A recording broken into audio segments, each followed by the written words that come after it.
Então, isso era uma coisa que eu achava que sim, porque eu gostava muito e achava importante, né? Porque são muitas informações que a petrografia dá, né?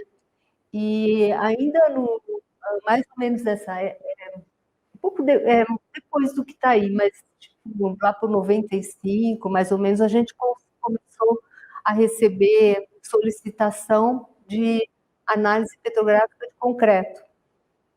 E eu comecei a estudar porque eu me interessei e vi que realmente a petrografia é uma ferramenta super importante para verificar patologias, né, reações que podem acontecer que afetam o concreto e podem, inclusive, até fazer com que uma estrutura ela pode até cair por conta disso, né? Existe o caso da barragem, uma barragem aqui do Brasil, que ela teve que ser totalmente desativada por conta dessa reação álcali-agregado, uma patologia do concreto.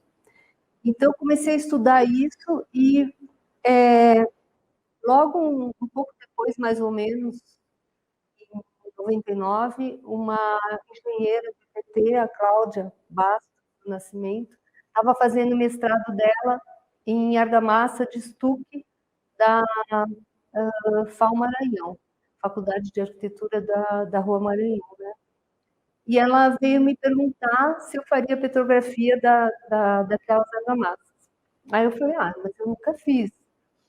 Aí ela falou, não, mas no exterior é comum fazer petrografia de argamassas antigas, né? E aí ela me trouxe uns artigos, eu comecei a estudar e vi que era possível mesmo.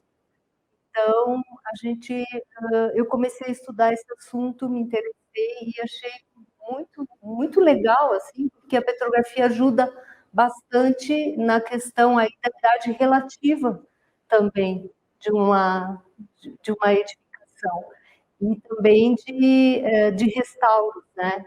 Porque o que acontece? A argamassa é material de revestimento.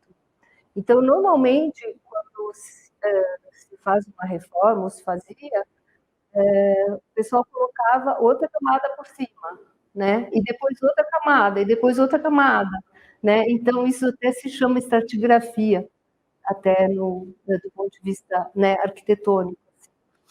E a gente conseguiu saber, ter muita informação, inclusive assim, da onde vem esse material, por exemplo, a areia que é usada na argamassa, se é areia de rio, se é areia, né, da onde que ela pode prover.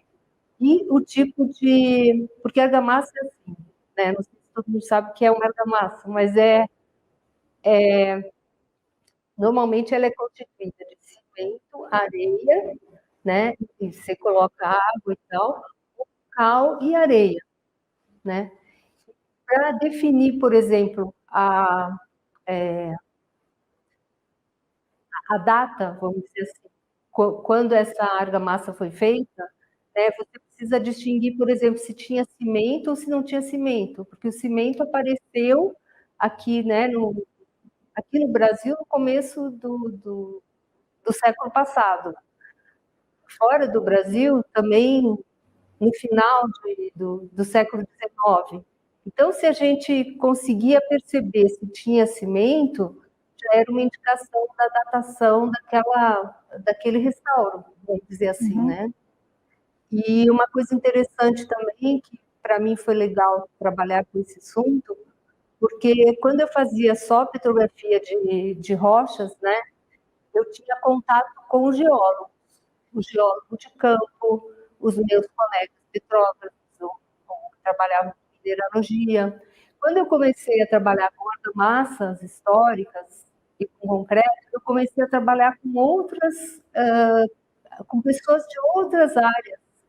Então, eu acho que isso enriqueceu, porque eu precisava, assim, traduzir, né, o que eu estava, por exemplo, vendo ou achando para um vocabulário que o engenheiro entendesse, que o arquiteto entendesse, que o químico entendesse. E, às vezes tinha, assim, altas discussões, porque cada um puxava a brasa da sua sardinha, né? Não, porque eu entendo que isso é assim. Não, mas a geologia é de tal jeito.